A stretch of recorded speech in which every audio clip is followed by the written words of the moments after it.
think the Panthers missed Josh Norman today. I mean, probably. But also, I'm sure Julio Jones fantasy owners are rejoicing everywhere today after his 300-yard performance. Man, I love sports. This is AU Nation. Let's go.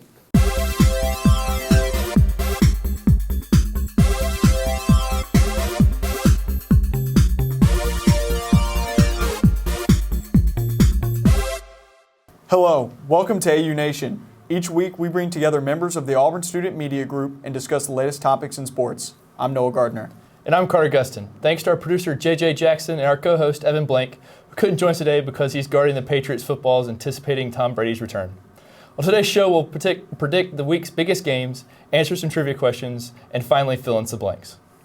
Now, let's introduce today's panel of experts. Our first guest today is Ryan Lavoie. He hosts a basketball show every Monday at 4 on WGL 91.1 FM. Ryan, how are you?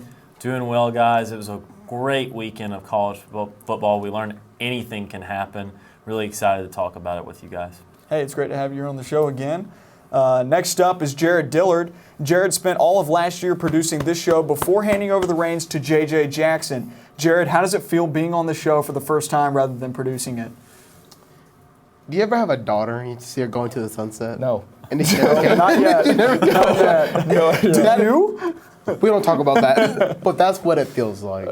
I'm back in front of the camera on this show for the first time. It's going to be emotional.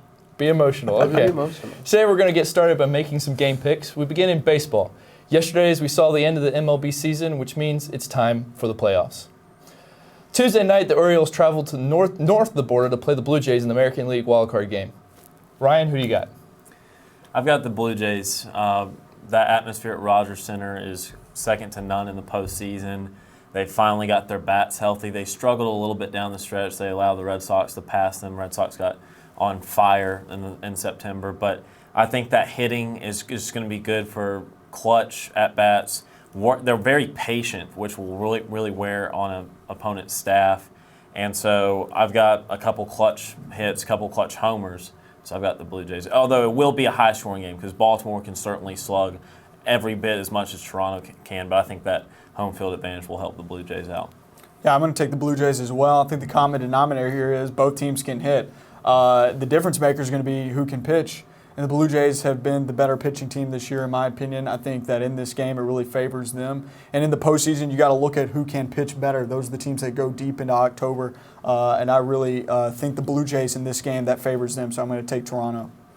Yeah, I don't think there's too much need to go into repeat the same as you guys said. Both have big bats. Both can do it. I think the Blue Jays pitching staff is a little bit better, and I like the Blue Jays at home to win. Oh, my goodness. Blue Jays, next question.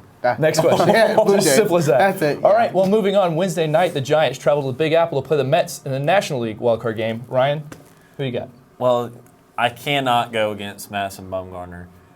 What he did in the postseason for them 2 years ago when he pitched seemingly every inning for them against the Kansas City Royals. He's so clutch. You know, the debate was always Kershaw or Bumgarner, and everyone would take Kershaw in the regular season, but everyone always acknowledged that Bumgarner was far superior in the postseason. And so I think Madison Bumgarner, I think it'll be a great pitching matchup. Syndergaard is obviously one of the bright young stars on the mound, but I think Madison Bumgarner will be unflappable, and the Giants have won several games here down the stretch to fend off the Cardinals, so I've got the Giants. Yeah, that's a great point. I like the Giants as well because the Giants actually won their way into the wild card. The Mets, on the other hand, are 7-6 in their last 13 games.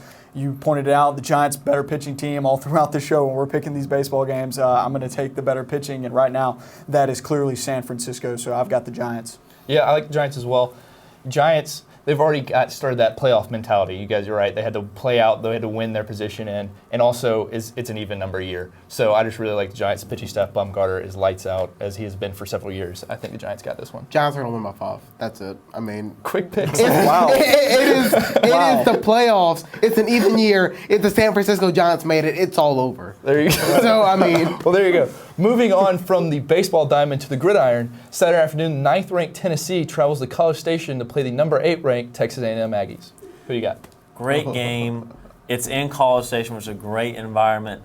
I'm on the fence, but I'm not picking Tennessee to ultimately go through and go undefeated and win the championship, but they're getting the type of late plays that just make you think that could be their year. I don't Yeah. think it ultimately will be, but I think it's enough for them because they're on a pretty even talent level, even field as Texas A&M, despite being on the road. Somehow, some way, inexplicably, Tennessee finds a way. So I've got the Vols.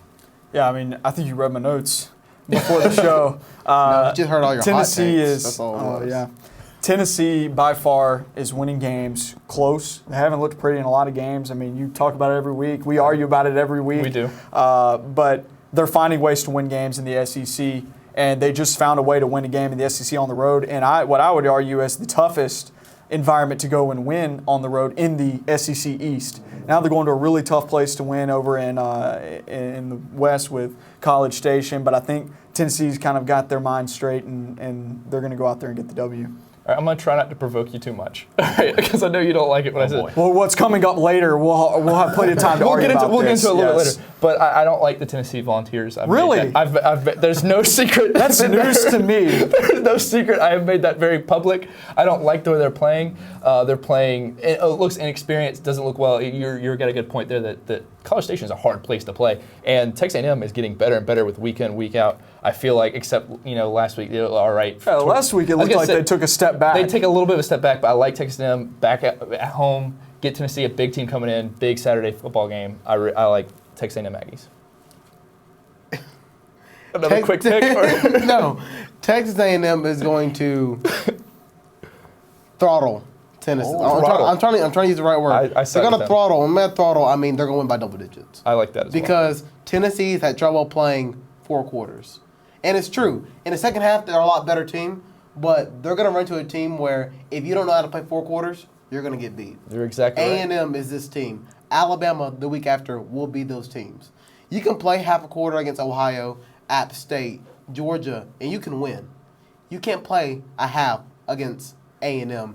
You can't play a half against Alabama, because if you do, those teams know how to win. I feel like this is great. This is great. Jared, this is great. I'll say one thing about that, though, is that you better run far from Tennessee. You better run and hide because they came down double digits in the swamp at Florida. Now, granted, Florida struggles offensively. That second half, Florida was very anemic. But I'm just saying, Texas A&M's got a good offense, but I don't think it's an elite offense. Yeah. And so they better run and hide during that first Well, half. let's talk Look, about that Alabama team. But look, if I have to run and hide, I ain't got to run far because I just assume Tennessee's going to trip up something. No. All right, let's move on. Let's move on to the Alabama. Number 1, Alabama goes on the road, play one of their arguably toughest games against number 16 Arkansas in a surprising matchup that always seems to play Alabama tough. What do you got? You're right. Arkansas does usually give Alabama tough games. Even last year at Bryant-Denny, Arkansas led that game for a while.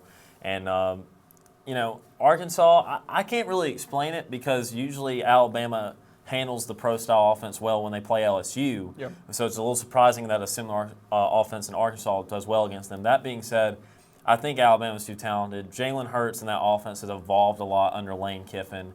And I think Arkansas is a little bit overrated. Their only quality win is against TCU, which is looking worse by the week.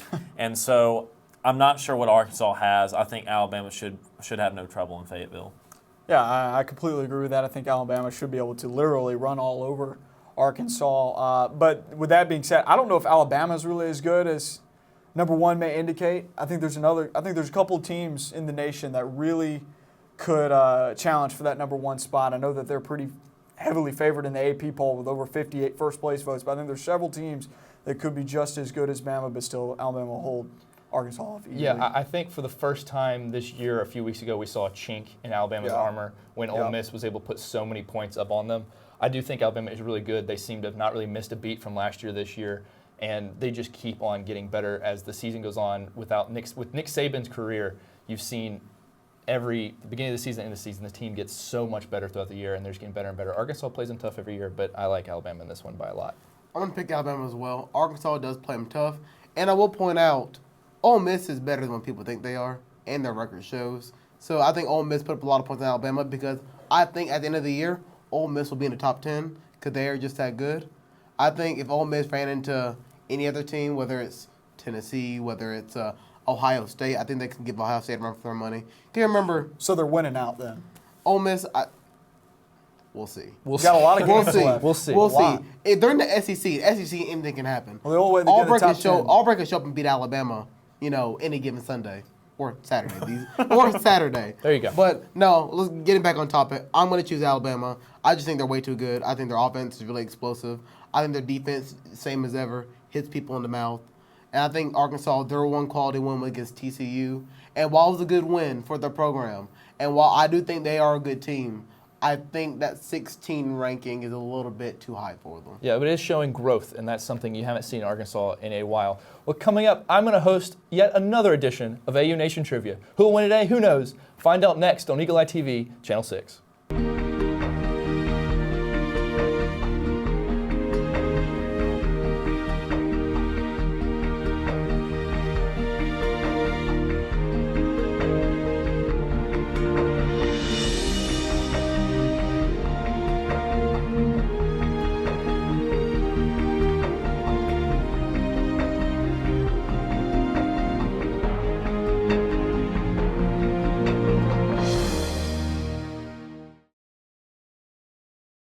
Welcome back to AU Nation. Let's answer some trivia questions. Each panelist will get 4 questions worth 1 point each. The 5th and 6th question will be asked to all the panelists and is worth 3 points. This is all very exciting. Let's get started. Gentlemen, buckle up. They are right there. They are ready to go. And we are ready to get started here. Ryan, with your first question here, this team finished with the worst record in MLB with a mere 59 wins. Ryan, who do you The got? Minnesota Twins. Minnesota Twins is correct for 1 point. Noah, the MLB home run king this year with 47 homers is who? I should definitely know this, but I don't. But you don't. Jared, for the steal. Wait, they're stealing? Hey, I they're didn't read stealing. the pamphlet. It's fine. I'll go with. You're wrong. Ryan, who is okay. it? Mark Trumbo. Mark Trumbo, right, that is correct. Relevant? Jared, your question. Vin Scully called his final game for the Dodgers on Sunday. Dick Enberg also ended his Hall of Fame broadcasting career on Sunday. Enberg called games for which MLB team? Let's go, Padres. Padres is correct. Ryan, which QB threw for 300 yards, 5 touchdowns his team, 43-14 win Sunday night? That would be Ben Roethlisberger. Ben Roethlisberger is correct. Ryan is pulling ahead already. Noah, this 3-time NFL Defensive Player of the Year is likely out for the rest of the season with a back injury. J.J. Watt.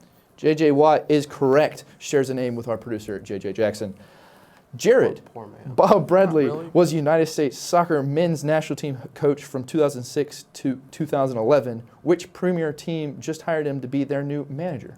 Swansea. Swansea is correct. Ryan, the Atlanta Falcons wide receiver Julio Jones finished how many receiving yards on Sunday? 300. Wow, is he on your fantasy team? He is not. I do not play fantasy. I just traded him. I'm sorry to hear that. Noah, the 2016 Ryder Cup was in what state? Is a multiple choice question. Is it Minnesota, Florida, or Michigan? I'm going to go with Florida. Florida is incorrect. Jared, I assume you don't know the answer. I'm going to since- say Michigan. Michigan's correct. I'm sorry, Michigan's not correct. I'm sorry. That's not Give me the correct. points Actually, anyway. I'm sorry. You said it was right. I'm sorry. I was happy. It's It's like a Minnesota. The roller M coaster screwed me going up. on The over M here. screwed me up. I'm sorry. I apologize. Jared, your question. Which player led the MLB in RBIs this season with 133? Is it A, Nolan Ariando, David Ortiz, or Edwin I can't say his name. Encarnacion? Edwin Yeah. Encarnacion. Yeah, sure. That's his And name. Wait. Nolan Arenado. Yes, that's right. There you go. So the- Jared, who is it? Can you Who say are the- those names that Ryan said? Can you say those 3 again? I got confused. Arenado, Ortiz, or Aaron, what is it, Ryan? Encarnacion. Encarnacion. That is a hard name to I'm say. going to It's go with spelled differently. Encarnacion. No, that's wrong. Dang it. Ryan, who is It it? is Nolan Arenado. Ryan is just pulling away. I just can't say names. Which AP top 25 team scored the most points this past weekend with 58? Ryan, was it Baylor, Arkansas, or Ohio State? It was the Ohio State. The Ohio State. Wow. And I'm going to give you a bonus point for helping me out with the pronunciation there. That's a good job. Noah. But I This game's rigged. I need to be producing this show again. You know my pain. The Philadelphia 76ers announced number 1 pick Ben Simmons will miss approximately 3 months to begin the season because he needs surgery on what body part, Noah? I'm going to go with the ankle. I'm wrong again. It's the foot, but I'll give it to you because you're a dead last and you only had 1 point. Jared, the top 2 pitchers of the MLB have the best ERA and play for what team? The Cubs. The Cubs is correct. Can you tell me who those pitchers are for bonus points? Lester That's 1. and Kyle Hendricks is the other, 2.13 and 2.44 ERA. All right, the final question is Ben Roethlisberger and Matt Ryan have led the NFL in TD passes after 4 weeks. How many TDs have they thrown this season? You'll all give an answer. Whoever gets closest or correct wins. What is it, combined? No, each have thrown the same number of touchdowns. Ben Roethlisberger and who? All right, Ryan, what's your number? I'm going to go with Matt Ryan. Jared. 13. 13, Noah? What's your number? I'm going to go with 14. 14. Jared, your number? 15. 15. It is 11, so Ryan gets those 3 questions. All right, the other final question. 4 wide receivers lead the NFL with four touchdowns after 4 weeks. Who are those wide receivers? For 1 point. 1 point a name. I'll give you 1 point a name. There are 4 of them. Should we just go in turns? Yeah, Ryan, you go. Yeah. AJ Green. No. You're done. You're done. You have enough points. You're done. You have enough Wow. points. Noah. Julio Jones. Julio Jones is not one. You're done. Jared, do you have any of them? Oh my gosh. Can you there's so name much one? Pressure. Can you name one? Can I name one? If you name one, I'll give you all 3 points. He's really bending the rules right now. If you can name one of the 4, I'll give you. All right, give me 10 seconds. No. Because I have one on top of my head. It's I'll go with Emmanuel Sanders. No. What? Ryan, you got to name one. Can you name one? Come on. Give me a conference. Antonio Brown. Antonio Brown is 1. That's correct. For 3 more points, why not? Ryan won a lot to a little. He combined both of y'all's points, and it's still not even close to what Ryan had. The answers were Jordy Nelson, Michael Crabtree, Antonio Brown, and Kelvin Benjamin. Congrats, Ryan. You get a hug from me after the show. Good job. Great. You've So won I don't the wanna win any prestigious trivia challenge. Coming up, we're going to fill in some blanks. You're watching AU Nation on Eagle Eye TV, Channel 6. I hope that you've been able to learn a strong work ethic surrounded by character, integrity, perseverance, so that when your 1 second comes, you'll be prepared for it. Chris Davis. 45, there goes Davis! Your 1 second, our 1 second is now. And our lives have been guided by the principles of one of the greatest academic institutions in the country, Auburn University.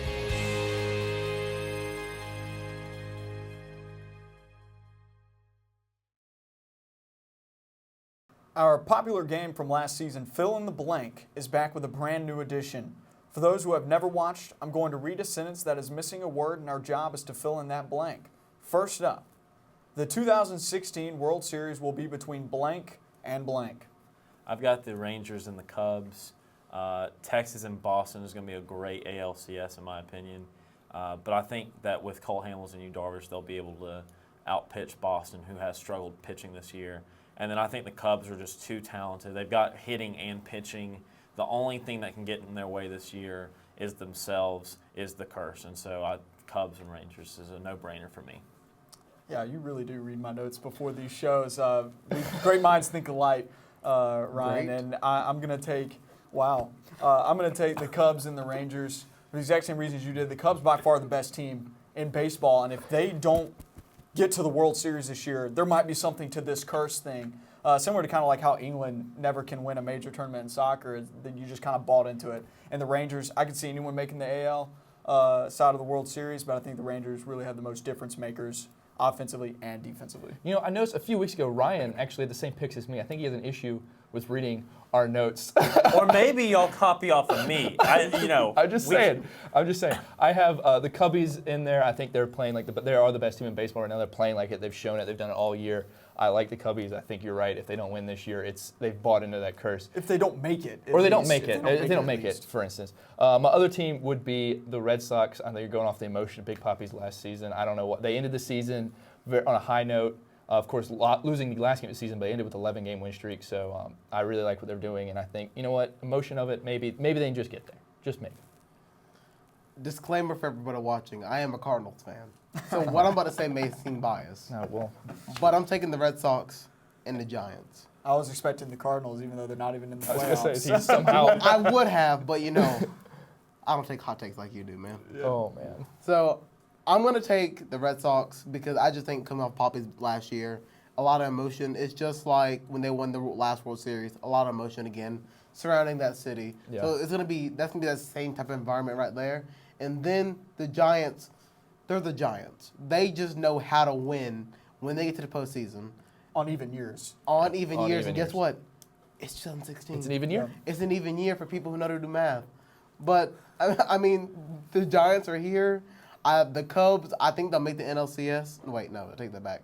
I think the Giants will make it to NLCS, do work, get into the World Series. And I think from there on, Red Sox, Giants, toss up. It can be whoever. Well, it's an even year.